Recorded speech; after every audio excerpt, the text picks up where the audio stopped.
South African President Cyril Ramaphosa on Thursday blamed NATO for the war in Ukraine and said he would resist calls to condemn Russia.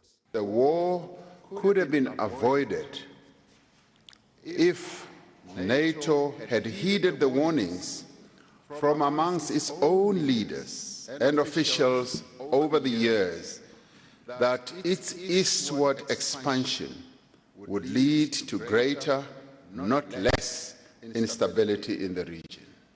Ramaphosa did also say that South Africa cannot condone the use of force and violation of international law, an apparent reference to Russia's February 24th invasion of Ukraine.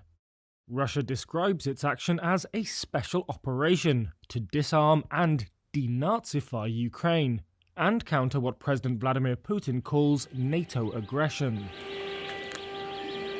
Kyiv and its Western allies believe Russia launched the unprovoked war to subjugate a neighbour that Putin calls an artificial state. Addressing members of parliament, Ramaphosa said he had heard from Putin himself that negotiations between Russia and Ukraine were making progress. For us, this is an important development.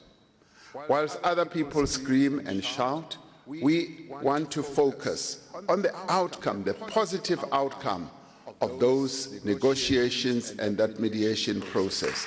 That is what is important. Last week, Ramaphosa's office said South Africa had been asked to mediate in the conflict and that he had told Putin it should be settled through negotiations.